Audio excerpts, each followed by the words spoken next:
I am convinced that they did some kind of weird vocal effect. The ability is to tune, Tune. Mhm. But like, I don't know if people just chose or were directed to pronounce it weird, or if they did something with like Tune. tape or something like that. But like throughout the movie, I can't tell. Is it tune? Is it tune? Is he can coon. Like there's so many like various pronunciations. I think you get one clean. Oh, he can tune in the movie. I think the Probably rest from Kiefer. Yeah, I think the calls it rest. tuning. Yeah, but he does. But most of the time when he does it, he does this weird inflection. He can tune. And you're on Midnight Local, the podcast from How to Drink, where we just talk about things, Movies, pop culture, maybe some video games. that too, all the things, The stuff and things. all of the stuff and the things on Midnight Local. Let's get to it. Meredith, I made you watch this movie for the show, and I said we would do this and made you watch it before I had rewatched it. And at that point, I had committed you, and I was rewatching it, and I was rewatching it like this, just like, I'm so embarrassed that I told her how much I loved this movie, because it felt corny as fuck watching it again. Well, I will say I thank you because I watched this movie in college. And also, I'll let you off the hook here. Remember really liking it because in the past couple of years, I forgot the name of it. Like we watched it at a friend's house with a group of people. And I've started to be like, what was that movie? And I keep trying to find it. I've like texted a friend who was like, we watched a million movies. What the hell are you talking about? I couldn't remember who was in it. Why? I don't know. Nothing. And this is it. Dark City. Didn't live up to the hype that I had for it in my brains. But I also watched the director's cut. I wonder if the director's cut is worse than theatrical. I read about that. So first off, because I don't think we hit this, we are talking about Dark City. The movie that we're having around here is Dark City. So I definitely did not see the director's cut prior. I'd only ever seen the theatrical cut. Yeah. On a VHS I got in 1999 or whatever. I think I saw it in the theater actually, but go on. Yeah, I mean, I watched this in the latest I possibly could have watched it was 2004. So there's no way I saw the director's cut. And the director's cut came out in 2008. Mm-hmm. So I couldn't remember exactly the differences. The big difference is that the theatrical cut opens with a monologue from Kiefer Sutherland's character that like sets up the world. Like Blade Runner-esque. Yeah, well, it doesn't open on it. It actually opens on apparently like the one review I said is like, man, that shot should have been in the movie. It was like city streets with everybody asleep. Oh, okay. And it was really ominous. And that was a great opener. But it also included a voiceover from Kiefer Sutherland explaining the setting, kind of ruining that. Is the voiceover talked like this the entire time? And they could tune. And he's like always taking those like gasps of breath. They're like, what a performance. I'm like, he just paused every 2 words. Did people say what a performance? Yes. No. People were really surprised by this performance out of Kiefer Sutherland.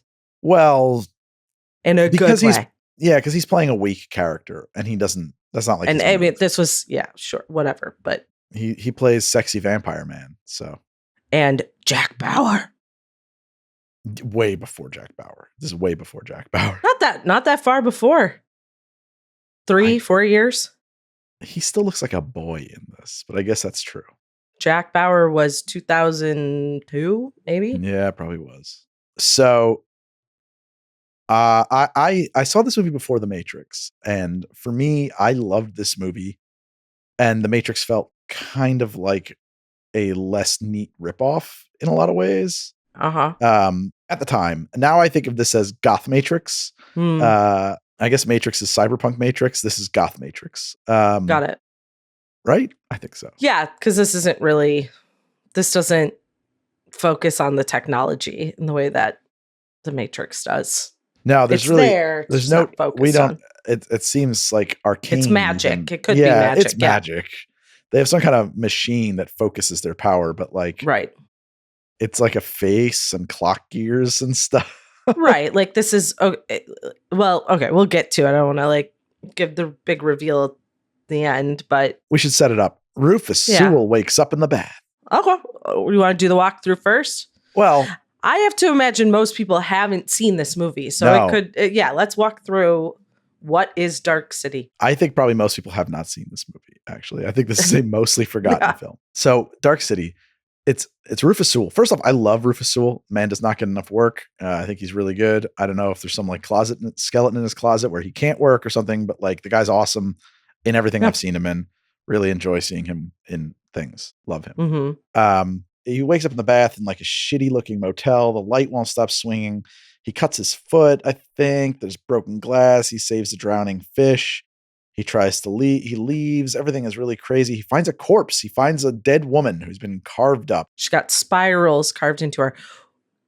One more thing that I want to lay out there before we get into this is that, and also to let you off the hook of how much you liked it, Roger Ebert called this the best film of 1998. It might have been. And went as far as to record, he recorded a special audio commentary track for the DVD release of the movie. I want that. I gotta see that. I would watch that right now. That's insane. So people loved it. Oh my God. Wow. I did not know that. Yeah. So that's good. It's worth covering for that reason as an unknown movie, but we both feel differently about it now. Anyway, it's really inventive. Give us some credibility here. Really cool and ideas and an aesthetic that I don't think you saw anywhere else. Like, right? Like the city is cool. Like the Dark City is fucking cool looking. It's very this noir kind of Art Deco vibes are really cool. The sets are cool. The characters feel cool. All of that is true, right?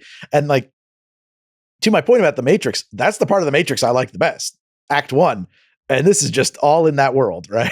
Well, so and actually the rooftop chase scene, because this was shot in Australia as well, they sold a lot of those set pieces to the Matrix, and they shot a lot of that opening scene using these set pieces. Oh my God. Well, so, there you go. Brings it full circle. Wow. No wonder it's the same set. It's literally the same sets. You're like, that's the set I like. And on top of that, it's got some crazy ideas about like, you know what I mean? Like this is a high concept movie that's high concept. I think that it's so angsty and like morose that it's like, okay, this is kind of corny as shit. And Kiefer Sutherland is real hard to take seriously. It's a lot. His performance is very extra in this movie. He could have toned it down just a tiny bit. Yeah. All right. Let's go back to the synopsis. I thought it was worth laying out that there is some critical acclaim for this movie. No, some very it is high praise. Great. I didn't know that. Yeah. So he's John Murdoch. He wakes up, no memories, dead woman in the room, carved up body. He gets a call from Dr. Daniel Schreiber, who is Kiefer Sutherland. And he tells him, listen, you got to get out of there. You got to meet me. I'm going to help you. You got to watch out for the strangers, stranger danger. Which is a corny name, The Strangers. Yeah. And on top of that, I had a friend, our mutual friend, Ari, grew up in a modern Orthodox house. And he was just like, it doesn't look like my relatives, you know, because they're basically kind of like dressed like Orthodox Jews. They also look like he loved this movie too, though, as another good goth. Yeah, another episode of Buffy this reminds me a lot of, or The Strangers do, is called Hush, where the bad guys are the gentlemen who are played by mime actors, and they're pale and bald, and they look like they just have this smile on their face and they float instead of walk. So needless to say, there are spooky dudes in long coats in this movie. Yeah, and hats. And hats, yeah. Large hats. So if you find out that he is suspected of a bunch of murders, like a series of homicides. But as he's running away from the strangers, you also he realizes that everyone in the hotel has been put to sleep. like Yeah. are Yep. sleeping as he walks out, and That's right. And yeah. he talks to the guy at the front desk, right? When he comes back. And then later it's a different guy at the front desk. Well, actually, yeah, he talks to the guy at the front desk, and later the front desk guy is at a hot dog cart. That's what it is. Yeah. Okay. Which not that crazy of a difference. Maybe he's got a night job, but yeah, I swear he goes back to the front desk. It's a different guy, and he's like, but he's the same guy. Like he's saying the exact same thing. Am I wrong? Or maybe he has a memory of a different front desk guy. Is what it is. maybe, yeah. But I do know they really lay it out for you, because you see the front desk guy at the hot dog cart. He's having this realization that things have changed, and Sure. flashes back to an image of him sitting at the front desk. We're like, no, we got it. We got it. Well, he doesn't know who he is. He doesn't know who he is. He finds his name from his driver's license, which he does not have access to. He gets a call. There's a message for him at the front desk that they have your wallet at the automat. And so he goes to the automat. By the way, I didn't know what an automat was when I saw this movie, but I thought it was really cool when I saw it, and I wanted to go to one. I found out that they're not that cool, actually, in reality. It's just stale food that's cheap. It also is like he sees Jay Murdoch, so he's kind of trying out like Jack, John, Jerry, all the different like, first names. Yeah. I forgot about that. That's a great beat. Gets his wallet, and then he's being kind of accosted by the cops needlessly, because I don't know. He doesn't look like a derelict or anything. The cops are giving him a real hard time. Why are they accusing? Oh, it's not until they find the body in the room he was in that they start to suspect him of this series of murders of sex workers. Yeah, they don't know it's him at all, or it might be him. And yeah, we'll get to it later, but I don't really understand why they were framing him of these murders. We can get to that. So we can talk about that in a minute. So spoiler, he's not a murderer. Since you used the word framing. He thinks he might be. Yeah, he's not sure at this point if he is or not. He goes home with a sex worker to her place. You're not really sure what's going to happen. He's not really sure what's going to happen. He did just leave a room with a dead sex worker. I feel so weird just saying sex worker, sex worker, sex worker. I want to say other things so badly. Say what you want to say. Say what you want to say. Just say it. Just say it. No, and he doesn't kill anybody. She's got a kid there. He just leaves. And she's bummed because she doesn't make any money. It's a bad time for her. The movie then changes focus to her, and I'm joking. It's entirely about her trying to make ends meet. This guy John Murdoch is nowhere to be seen. No, I think at that point he does have a run-in with the strangers. Is that when it happens? I forget. Yeah, I think so. At the top, well, because he sees the Shell Beach and has a flashback to a memory of himself on a pier. Yes. I don't know why he climbs up to it. Up on the thing. There's a reason. I don't know. There was a reason for it. Spooky dudes show up. He does something magic with his hands. One of them gets their head crushed and freaks out, and like some weird ghost spider crawls out of his skull. Yeah, like the floor sort of disappears and they fall through it. Yeah, and then they get away. He gets away. It's a big deal. Okay. We keep going back to like this weird nightmare place that's like underground or something with a giant face head and all of these stranger dudes hanging out, and they make chittering noises.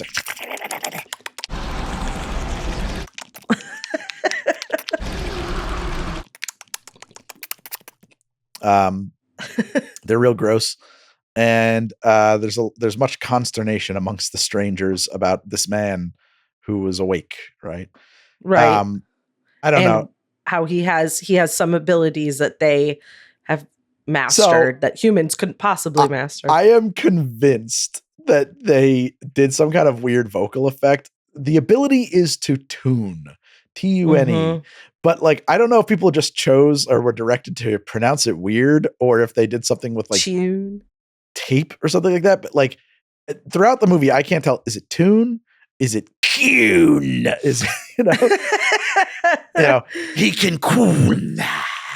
Like there's so many like various pronunciations.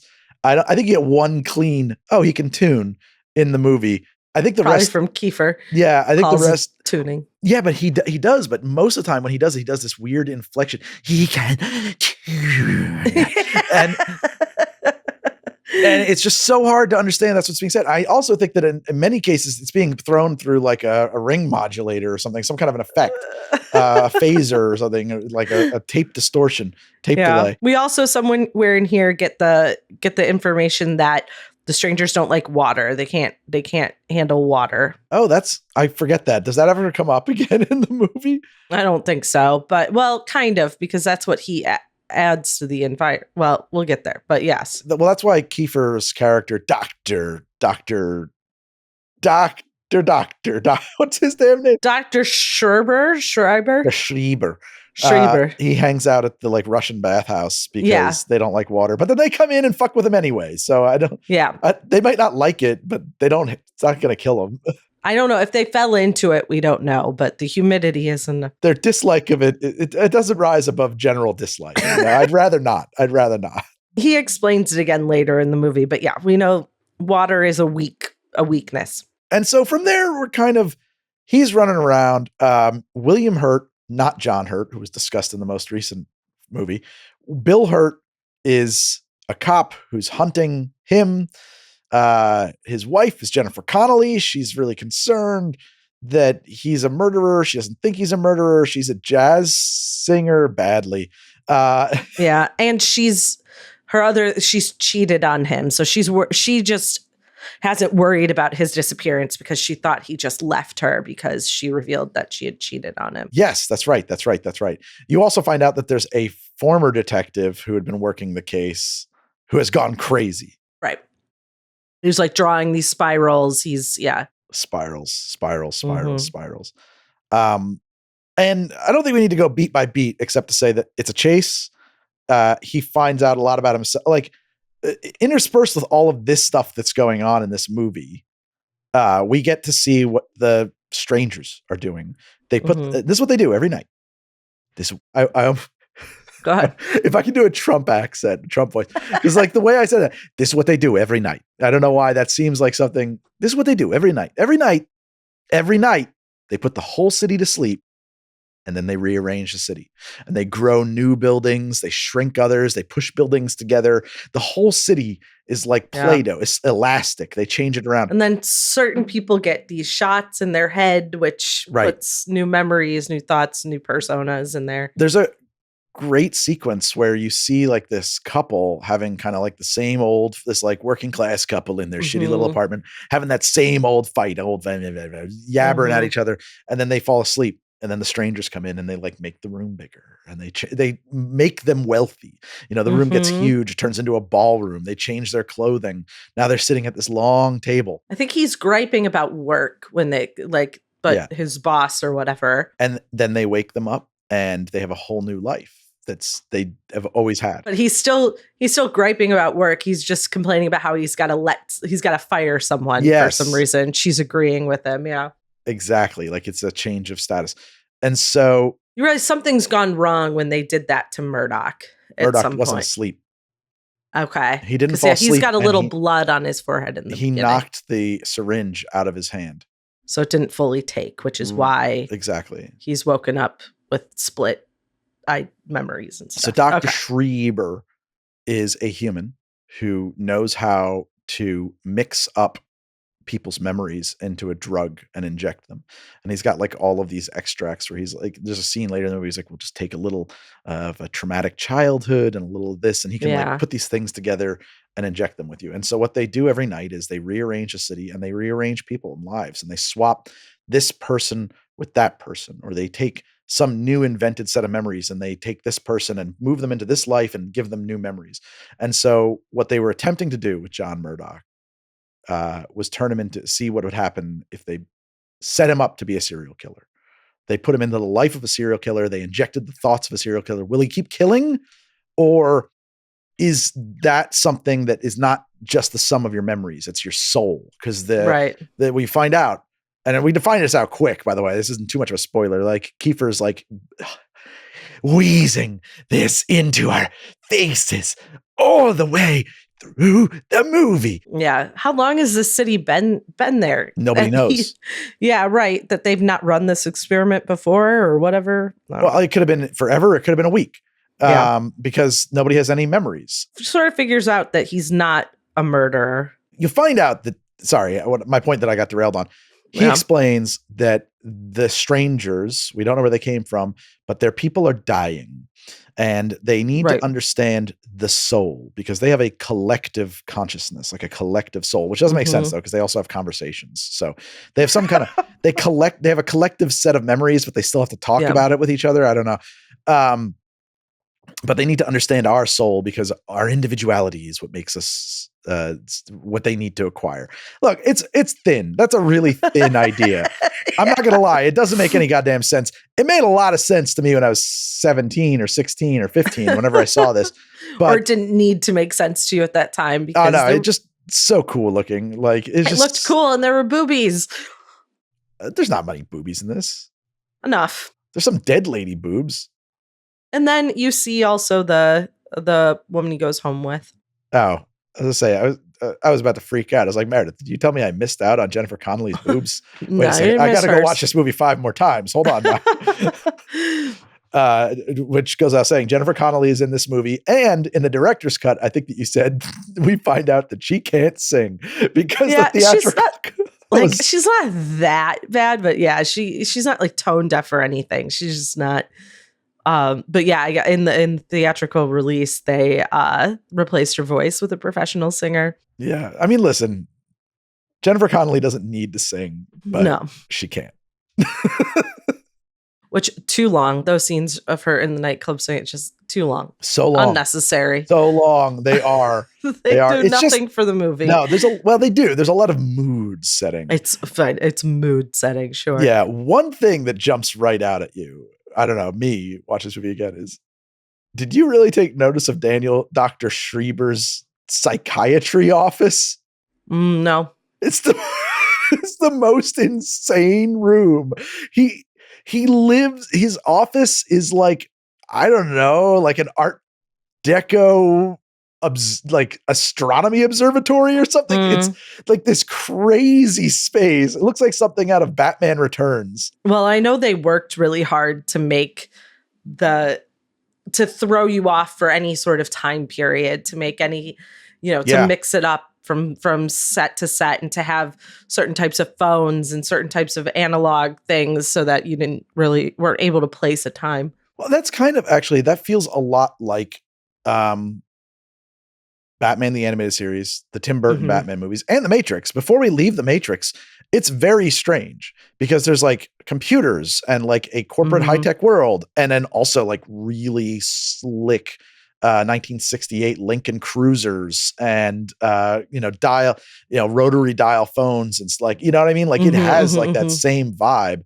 That might have just been in the air. It was going around, Yeah, sure. Probably because of Batman.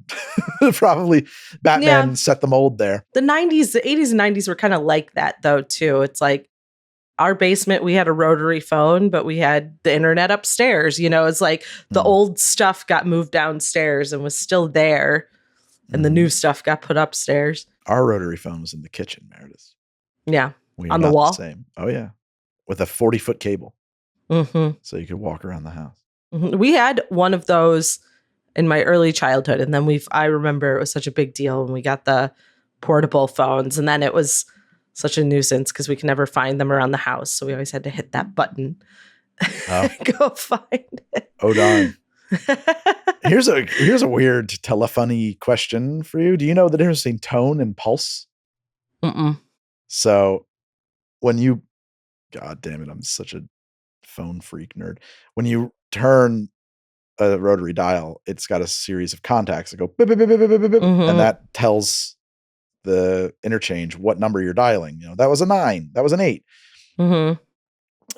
They used to call the modern telephone touch tone dialing, and that was a whole separate system where each button had a tone set to it, which is why we could play music on beep boop boop beep, beep boop. Each one of those tones would travel up the lines and tell the interchange, hey, this is the number I'm trying to dial. In between there's pulse tone. Well, what if your local interchange didn't have tone dialing yet, but you wanted a phone that you could push buttons on? You'd flip the switch to pulse, and then each button would be a push button that did like it was a rotary phone. It did some rotary phones out. Anyway, just stupid. That's cool. Just I don't know where that came from. Just old phone some stuff. Phone trivia. I sometimes think about getting into collecting old phones. Sure. I just seem like a guy who might. What would you do with them? Just dab them around. Would you display them? Maybe I put one in the set, how to drink. Sure. Maybe I'd rig one up as a microphone on my computer, like let the kids play with another one. I got 3 just there, 3 old phones right there, right away off the top. Okay. Wall art. I've seen some people put a bunch of different ones on the wall. That's cool. We have a gallery now. So yeah, I had a friend. He had a pillar in his apartment. He lived in one of the lofts in Bushwick, and he had a different phone on every side of it. That's a good idea. That sounds like a good use for it. I could set them up as an intercom system around the house. Mm-hmm. That would be hyper nerdy shit. Yeah, that would be very nerdy. That goes way beyond the pale. You room 7. Yes. Go. But each one is different. They're all rotary and they're all vintage antique looking phones. Right. If I'm your kid, I'm how do I use this one? I'm trying to find out where dad is. If you were my kid, you would know. If you were my kid, you would know. Sure. You've played with all of the phones. Yeah, exactly. By that point, we've got all these phones, whatever.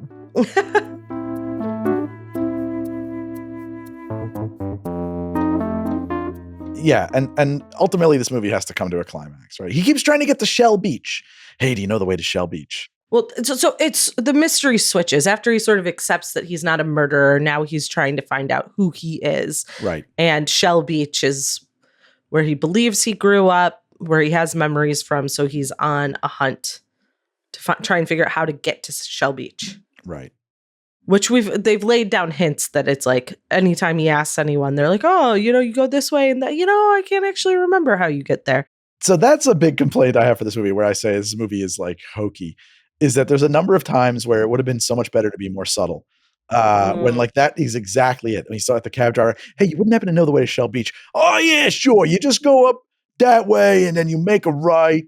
And then it's a funny thing. I can't remember how to get to Shell Beach. Been a while since I've been there. He's got to drop that. It's a funny thing. If he had just said either you take 2nd Ave or maybe it was 7th Street. I forget. Maybe, either one. Depends on time of day. Yeah, sure.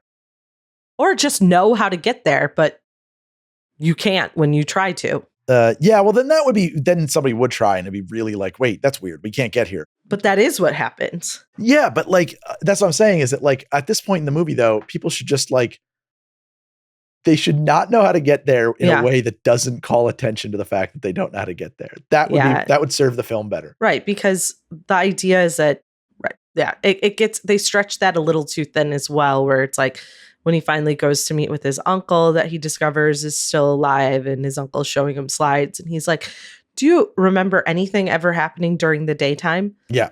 It's just and I especially loved that when I was in high school. I still love that idea, but I wanted it to be an almost fourth wall breaking moment where we as the audience, we needed more time to not question that, because until somebody says that, are you questioning it? No, you're not questioning it. You're just assuming this is happening kind of in the same, what's going on, and it somehow should have gone a little further with that night thing before that should have been a real 11th hour moment, in my opinion. Right. I was thinking about it before that moment. I wasn't surprised when that became his way of trying to wake people up of I like that though. Mm-hmm.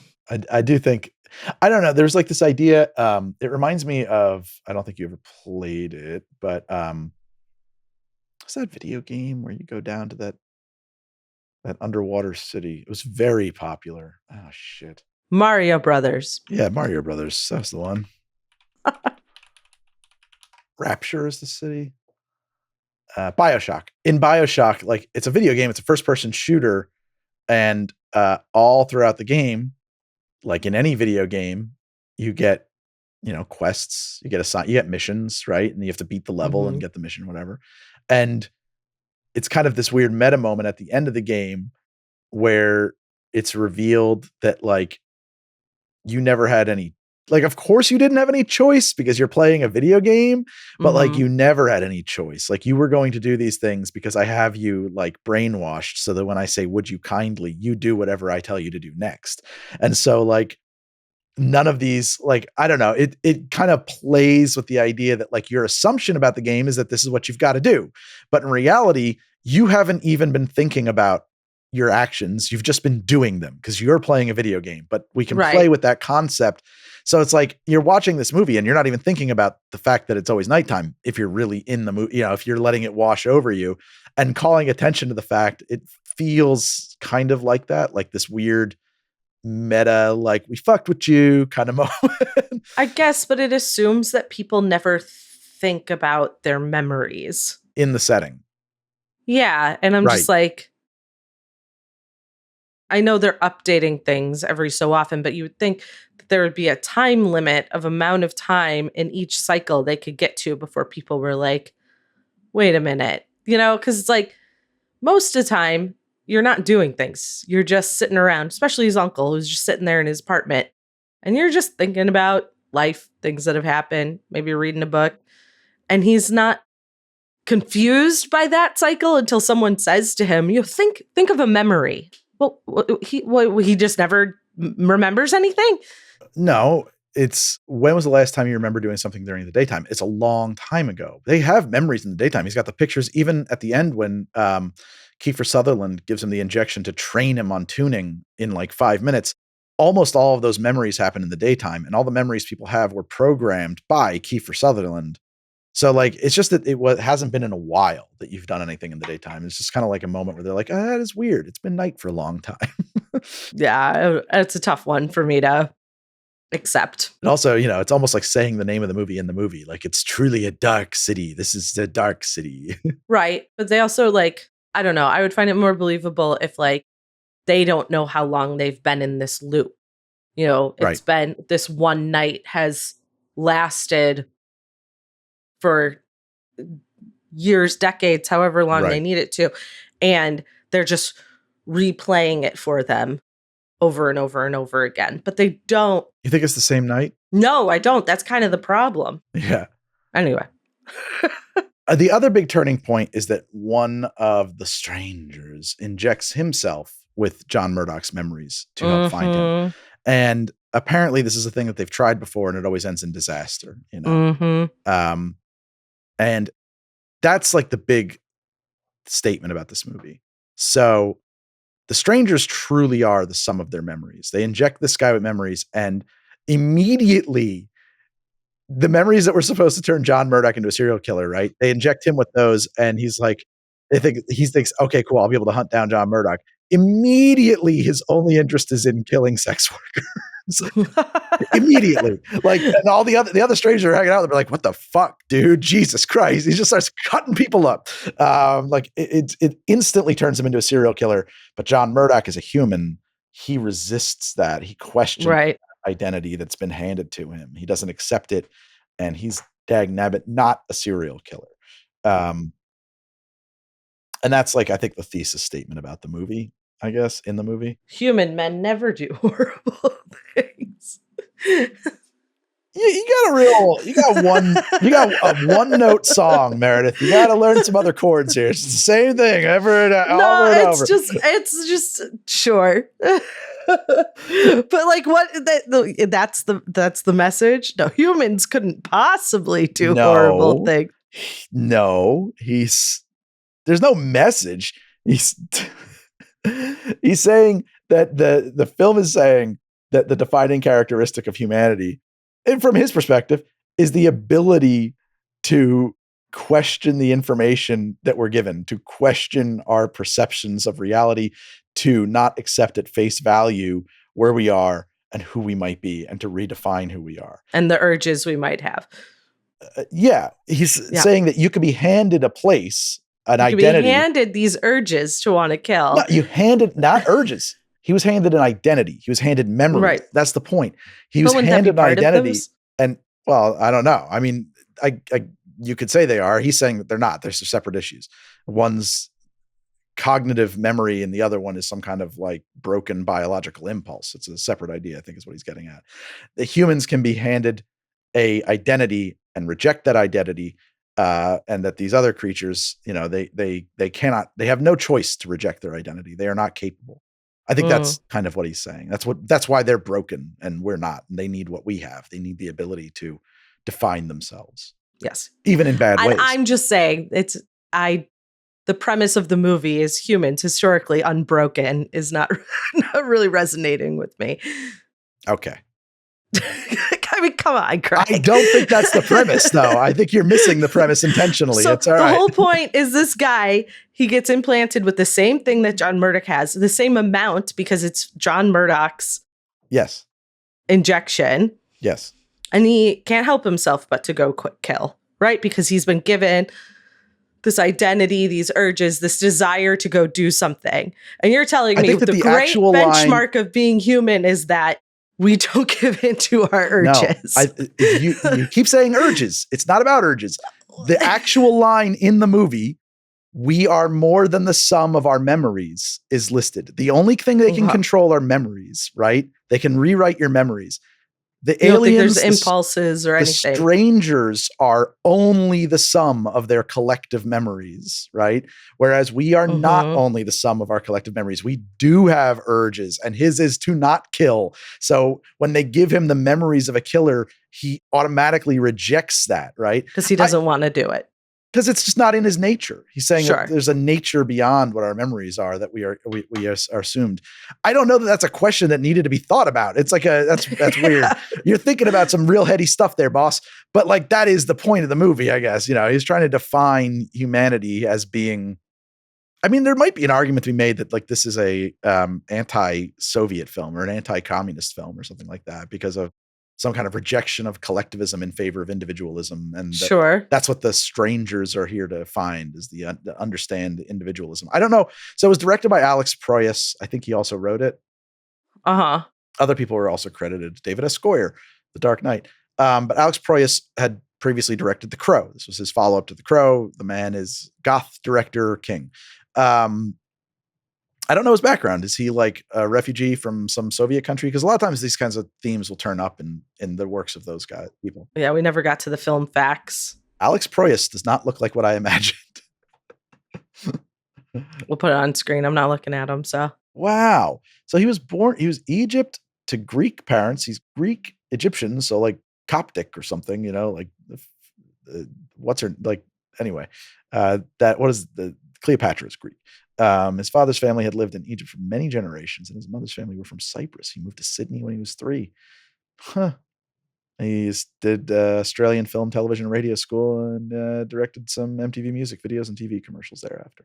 Then he did The Crow and other stuff. Yeah, I looked up his film history. It's a lot of like concert films and stuff. So that's interesting. I guess he has a lot of.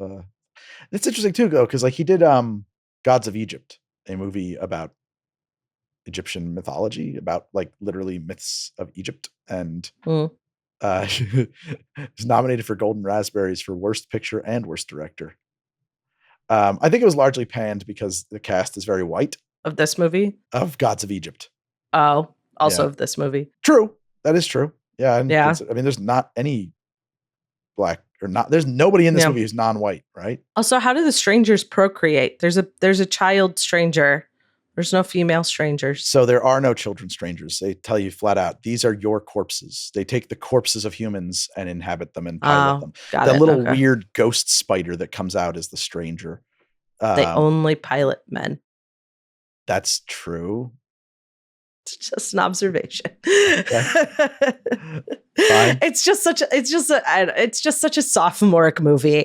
Sure, I think like that's my problem. It's just like, okay. Sure. Yeah, like he's a big fan. It's interesting that Richard O'Brien, who plays Mr. Hand, like the main stranger, is Rocky Horror Picture Show, and he wanted him for this role. He loves Rocky Horror Picture Show, so it's just like things that are weird. But Rocky Horror Picture Show is interesting and weird.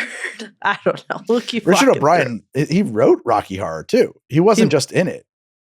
Oh, okay, yeah. That's like Richard O'Brien is not just in Rocky Horror. He's the creator of it. Okay. Yeah. He's Riff Raff. It's funny. I kept looking at him thinking, is that Alan Cummings? Mr. Hand. Do they look alike? Mr. Hand does. Mr. Hand looks kind of a lot like Alan Cummings a couple of times. Oh, interesting. I didn't catch that, but to me, and then I looked it up, I was like, oh, it's Richard O'Brien. Wow.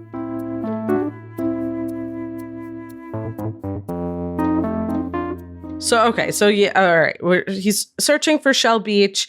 He also sort of breaks the veil over the detective that's been chasing him, and they sort of now are working together. Yeah, well, because he asks him the question about daytime, and it blows his mind.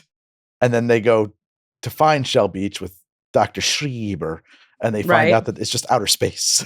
Right, which Schreiber knows because Yeah. he's there. They start to break through the wall, and he's telling them not to, and they discover outer space. And then the detective, why can't I keep his name in my head? William Hurt is the actor. Frank Bumstead. What a terrible name. He gets sucked into outer space. Yeah, him and a stranger, they tumble out into outer space forever. Which I was going to say, like, this is what sets us into sort of like total fantasy for, it's like we are somewhere else. We are in a floating city with aliens, probably not even alien, with these other creatures that exist in the middle of nowhere in outer space. Oh, yeah. It gets real dorky. I will say though, I mean, like I feel like the Matrix and this movie have a lot in common. You know, you live in a dream world controlled by maleficent creatures that need something that is unique about you for their own survival. In the movie The Matrix, they claim they're using them for batteries. And in this, it's like, we got to figure out your soul in a highly stylized setting. And when you find out the truth about that setting, you'll have special powers. Yeah, I guess the Matrix is born out of our own world. So I guess it's a little easier to understand. Like, it's a future Earth. Well, it opens in a world that you would recognize immediately. Right. The Matrix, like Matrix looks like our world. This looks like, where the hell am I? This is some weird noir, dark 40s kind of vibe thing. There is actually, I was just thinking about the replacement guy at the front desk of the hotel is black. One black actor in the film. Wow. Just remembered that. So yeah, it is very white. It's too white, no question. We'll have to do a remake, a colorblind remake or something, or maybe not. I don't think you do. No, I don't think we need to remake. No, you don't think we need a remake of Dark City? Why not? How about a sequel? So he doesn't learn how to harness his powers. That's right. Kiefer Sutherland injects him with training memories. So he has this power to tune. It's never explained why he can tune, but he can tune. And the strangers think it's kind of insane that a human would develop the ability to tune. And it's kind of like it's a raw talent. He can't quite tune as well as the rest of them. So in the climax, Kiefer is supposed to like erase his brain or whatever, or inject him with like he's going to inject John with the collective memories of the strangers. That's right. So he knows how to do it. Migrate into his soul and save themselves. But instead he injects them with specially made memories where it's his whole life, except Kiefer Sutherland is always in it, training him how to tune. Yeah, that's right. He's like, it gets very 1950s picket fence. Like, hey, young man. Yes, there's a couple of great beats like that. I like at one point, he's like, you may notice I'm in a lot of your memories. It's because I put myself in here. It's like, think about it. Like, from his perspective, this is how he grew up. He grew up this strange man just continually showing up and teaching him secret brain tricks. Don't tell anyone. And so then he wakes up with all of the powers to tune. The thing is, like, you start swapping somebody's memories around, right? Like, this is what I think we get into a Total Recall. Who is John Murdoch, right? Yeah, we don't really know. He just... No, but I mean, like, in that moment, he is trying to get free this whole movie. He's trying to get to Shell Beach. He's trying to understand himself. He's trying to reunite with his wife. And then in that last scene, we give him all new memories so that he can save the day. Or the additional memories. It doesn't seem like he wipes him. He just adds to him. So we could say somehow. That. Yeah. But like, would that even be him anymore? I guess the movie is saying it would, because humans are not their memories. We are more than our memories. We're magic things. And the aliens are only their memories. They are not magic things. They are awful things. I guess that's what he's saying. Sure. So now he has the power to manipulate the world however he wants. Say the word. To tune the world however he wants. And he floods the outer atmosphere with water. Yes. It seems to me like I interpreted this as he's going to Blue sky on Mars. Yeah, he's going to create an atmosphere and create a planet, more or less. Then you have to ask the question, was there ever an Earth before this? We don't know. It's unknowable. He's God making the Earth. Yeah. Maybe this is how we all got here in the first place. Yeah. One thing that I thought was fucked up is that they made Dr. Schreiber erase his own memories, which he did so that he could live, but also that is suicide. Yeah, sure. Wouldn't that just be dying, like erasing all of your experiences up to this point and hitting reset? You just new person. Yeah.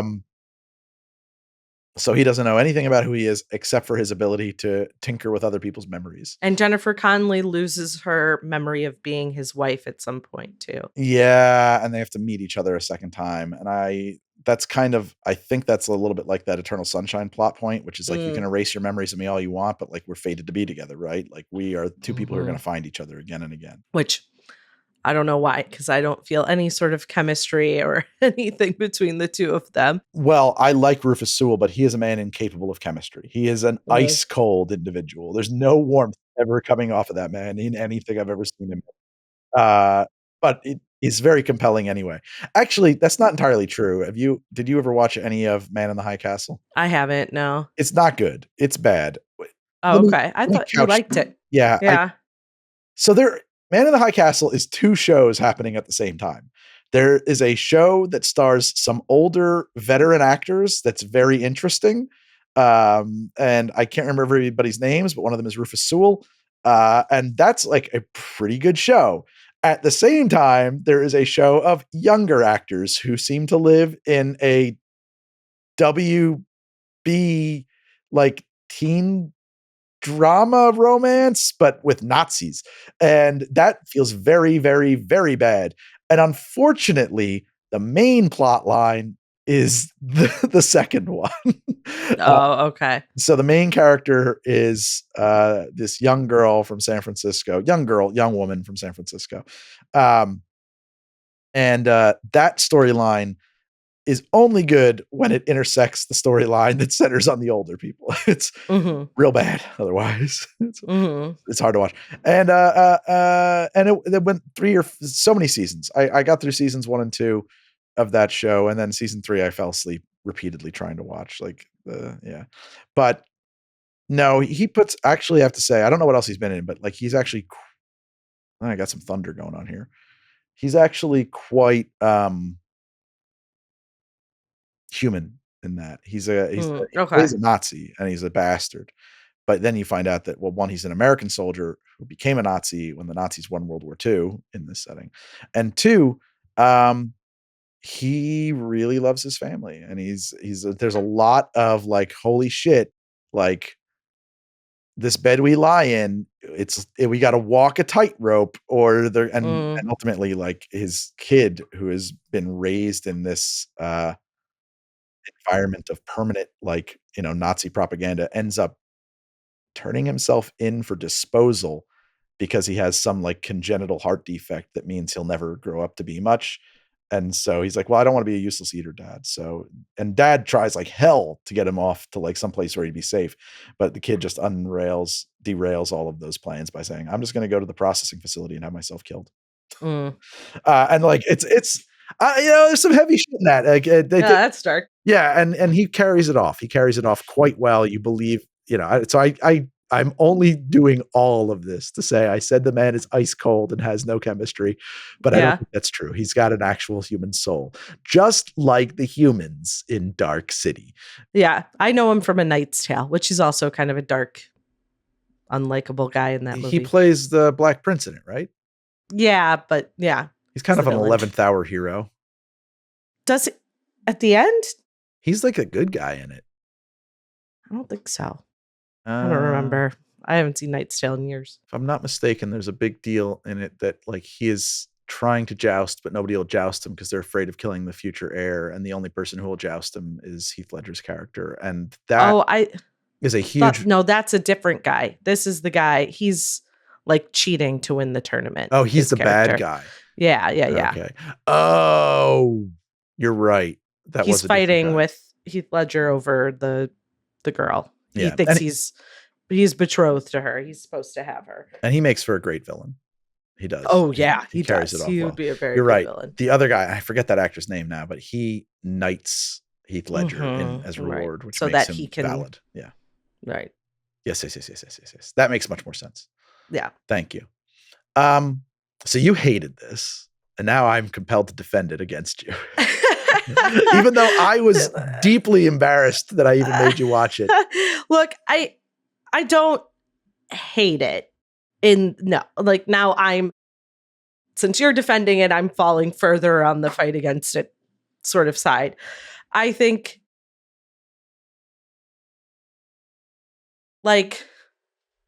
it's too I can't get to this stretch of imagination. There's something about how humans in my mind are and work, and they're not questioning the things that I believe humans would question. They're not acting human to me. They're acting in this very specific way for this very specific plot. Yeah. And they just have to stay right there or else it all falls apart. It did, on my rewatch of this, it did feel like I was watching like The Cabinet of Dr. Caligari.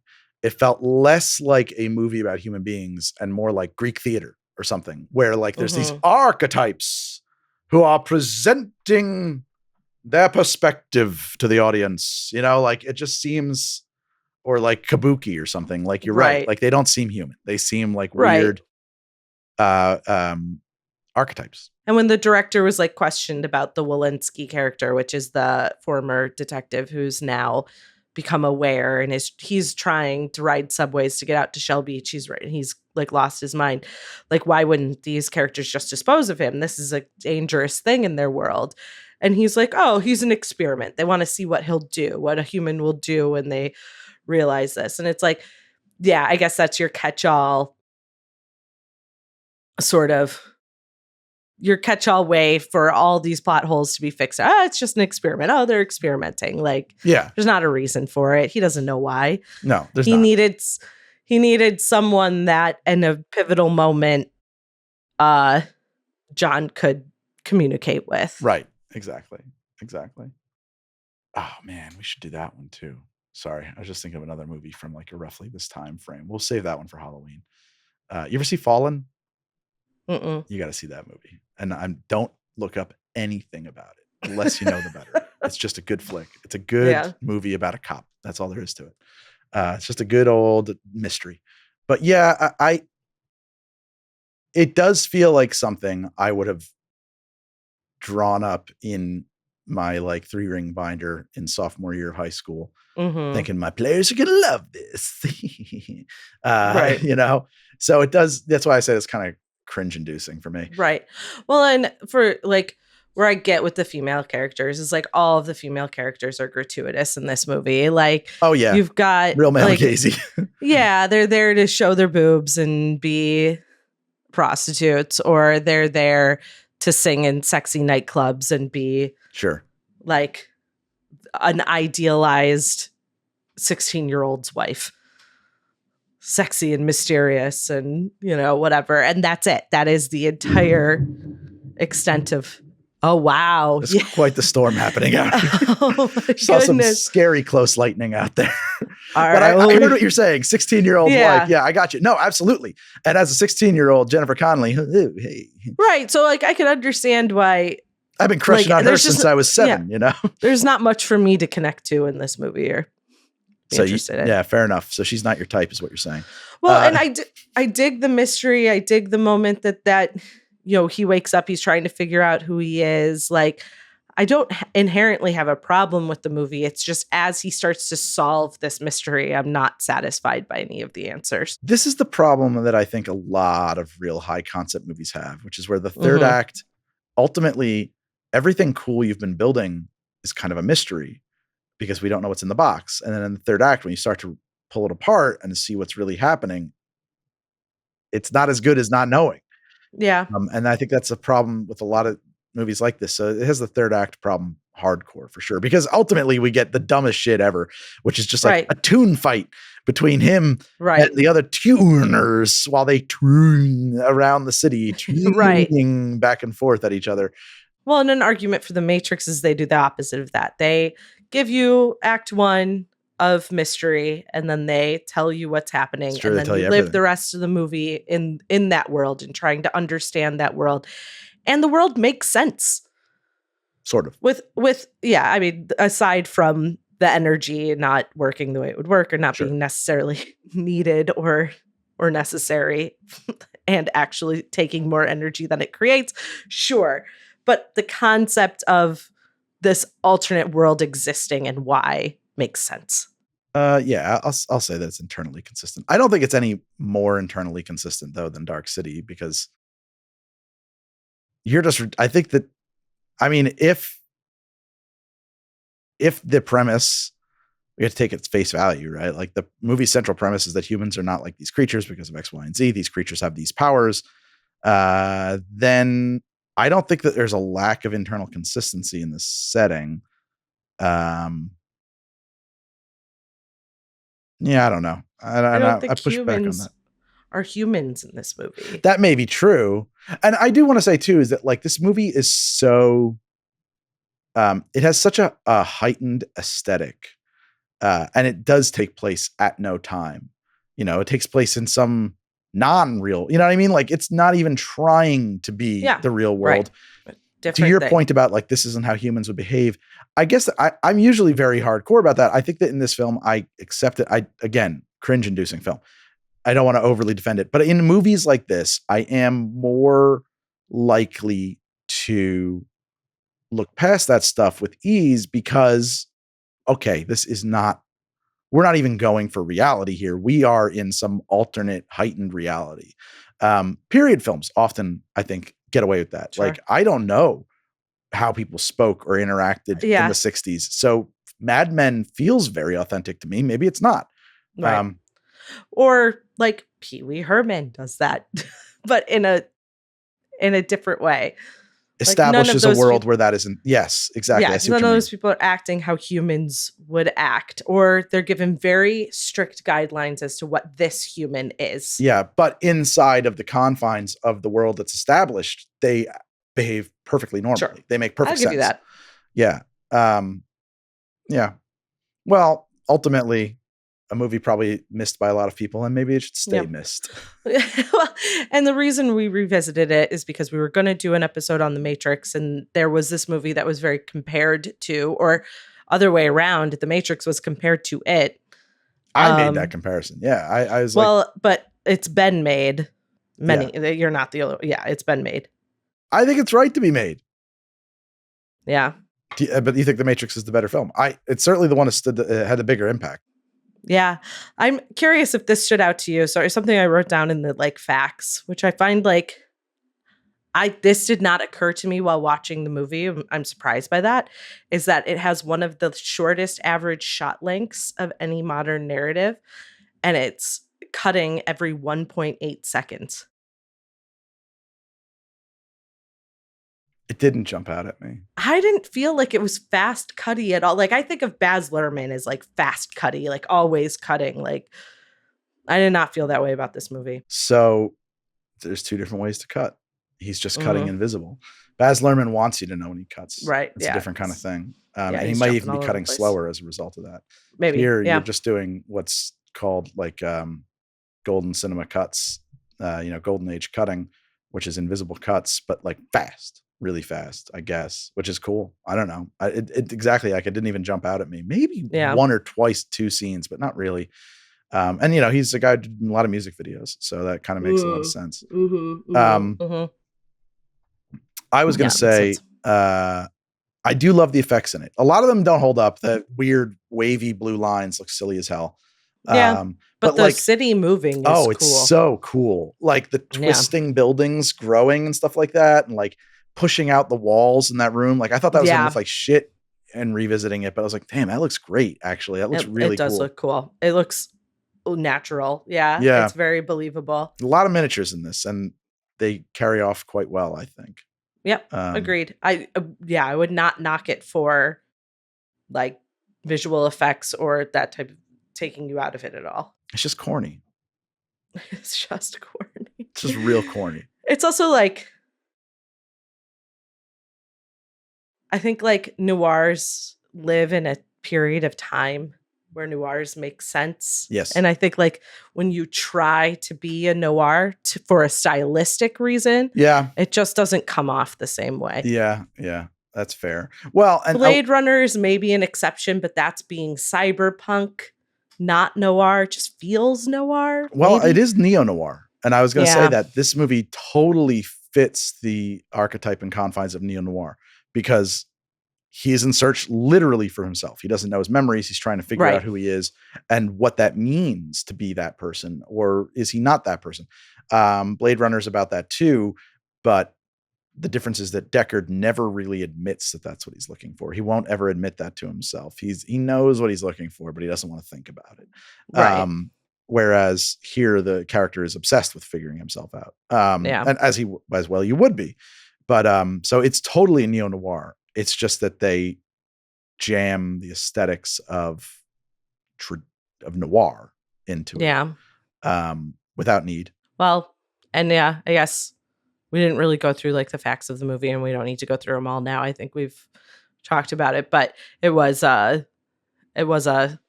flop. It was a critically acclaimed, but it was a theatrical flop.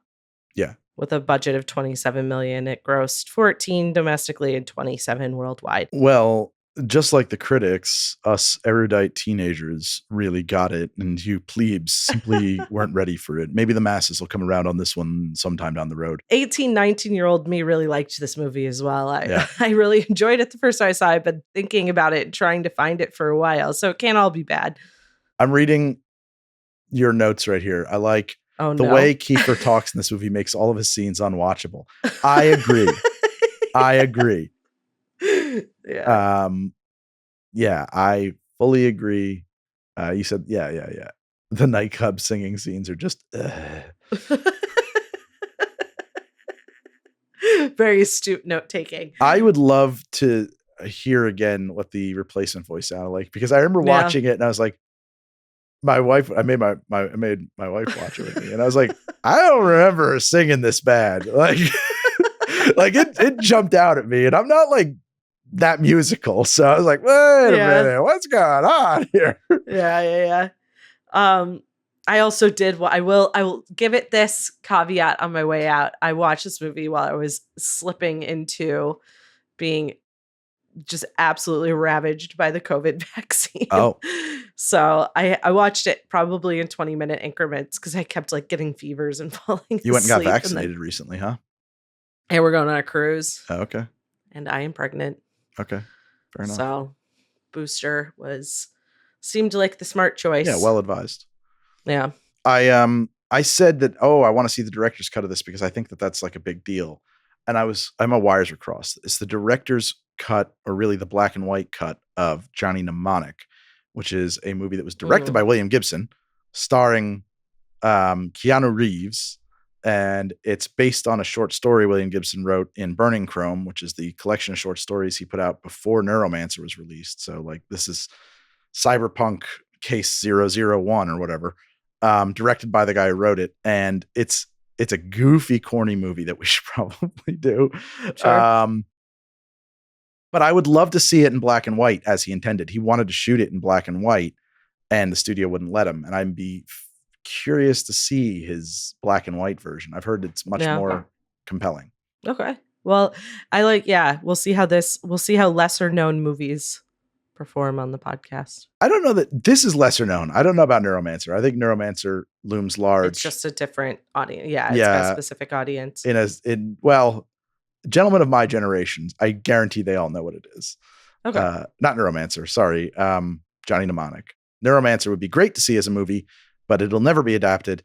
And many of its scenes from the book were stolen wholesale for, what's the movie where they go inside of people's dreams? The movie with DiCaprio and they're in the dreams and they put stuff in. Oh, Inception.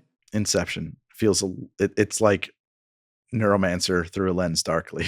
All right. That is it. That has been Dark City. This was Dark City, through a city darkly. darkly through my city. Big shout out and thank you to Annie Villalobos for producing the show. Thanks, Annie. Thank you so much to Heather Vaughn, our creator of artwork and the creator of many artworks. And you should check her out on the places she's at. I was going to say Twitter, but I guess she's on X now. Also, maybe Instagram. Yeah, we should figure out if there's any places she wants us to shout out. We should. Thank you to Studio 71. Thank you, Studio 71. And Epidemic Sound, we are still waiting for your thank you note. So exactly. When we get it, I assume it's in the mail. We assume. Maybe lost in the mail. We'll send you our new address. Exactly. All right. Bye. Bye. Bye. See you next time on Midnight Local.